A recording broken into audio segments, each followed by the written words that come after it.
Hello there! In the last episode, we bought this 2002 Sportster at an estate sale for $800, brought it home and got it running with very minimal effort. Today, we're chopping the frame.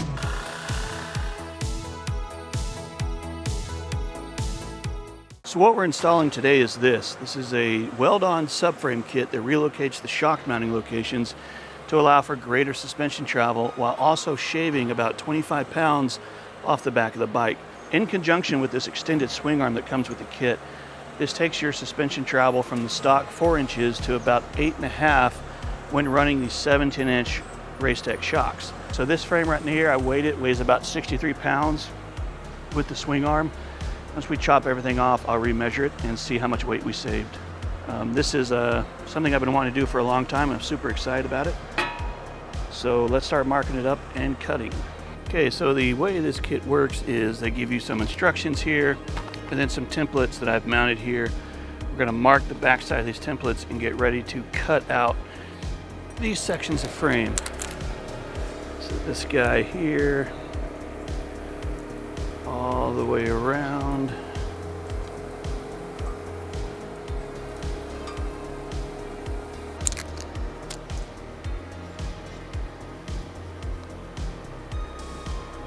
Okie diddly okie.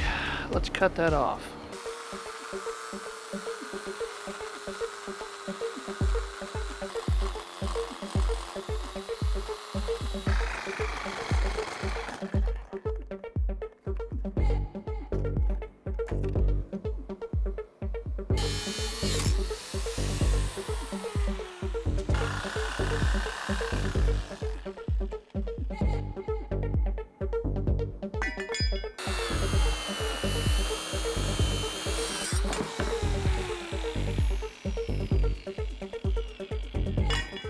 All right, let's see how this fits now.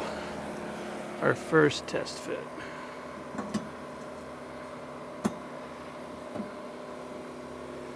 Man, I gotta cut a lot more. I gotta cut this whole top plate to make this fit.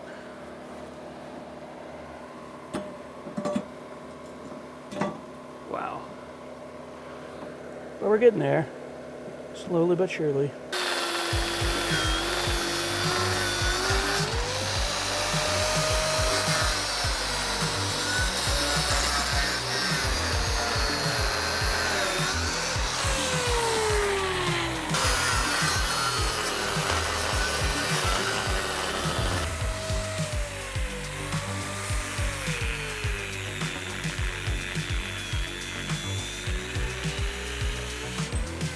I went ahead and cut this bracket off. Oh my ass! I went ahead and cut this bracket off while I was here. This bracket holds, I think it's a brake cable, clutch cable, something or another. This blocks the way of the triple trees that go here, so I need to grind this flat as well.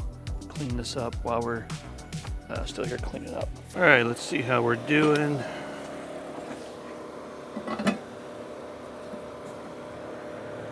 We are getting close.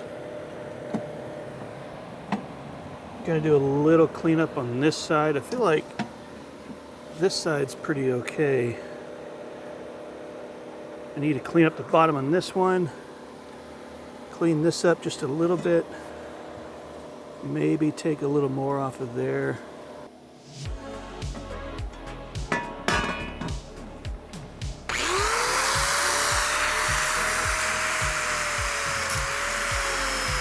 Okay, we got it in there and it's looking pretty good. I had to shave a little bit of this side off just to make it fit around the main tube.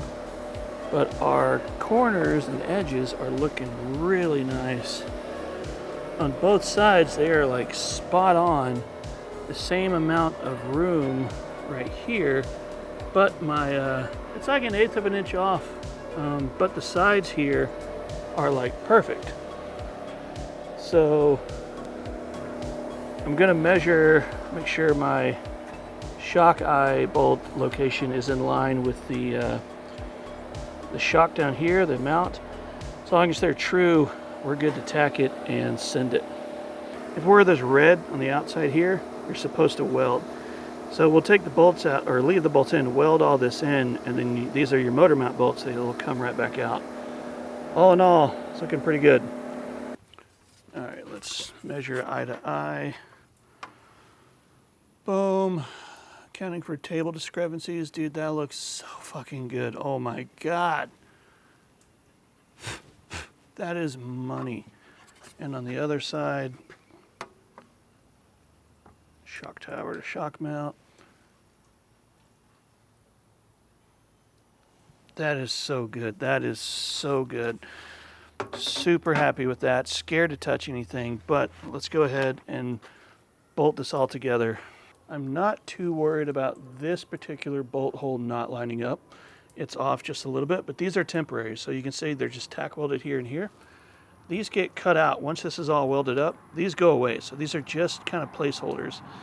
And outside of that, this thing looks and feels good. In my mind, this thing is ready to weld up. Trying to get this done quickly. It's about to rain. The temperature dropped. It was like 105. Now it's a nice 85 degrees.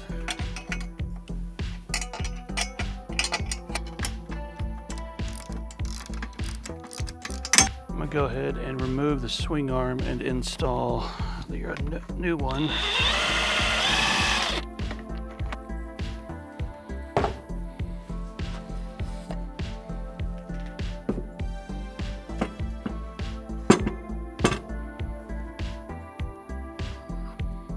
Okay.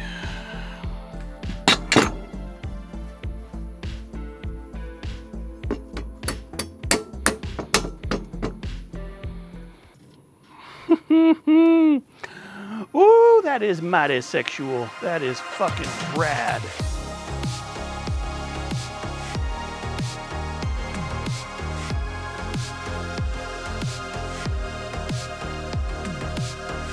Wow, what a day. But does this not look fucking badass? This is so killer. The swing arm fits great, the shocks fit great, everything's trued up nice. This is a handmade aluminum TIG welded tank. These are 17-inch Race Tech shocks. The swing arm's lighter than stock and it's longer, so it'll have better stability at speed. What a fucking machine. This thing is turning into quite the beast. I'm super excited to get it done. This week I'll get it welded up and then we gotta send it out to powder coat and then clean it up. It's what's crazy is this was a $100 frame off Facebook Marketplace. I paid $300 to get a title for it, and now we have $2,400 in the subframe kit. I think $2,000 ish in the shocks, wheels and all that. Like this is not for the weak. This is expensive. But man, I'm fucking ecstatic. This is going to be so killer. A lot of people were upset about me cutting up the original frame of that Harley because it was such a nice bike, and it still is a nice bike. I'll show you what it looks like now. That bike looks like that. It's still the same. I haven't touched it. My plan is to take the motor out of this beautiful 1200cc bike and put it in that frame, and then maybe do another, I got the titles for both frames, so maybe sell the frame as a roller, like wiring harness, wheels, suspension, everything. I just need the motor and that's it. Or keep the frame because it's titled my name and then do another build like this, because I could see myself wanting to do 2 of these very easily. But yeah, it's still here. I still ride it every day. It's a lot of fun. But that engine's going in that bike here soon enough, and I can't wait. Thank you for watching. Please subscribe if you like what you see and follow the build. We'll see you in the next one.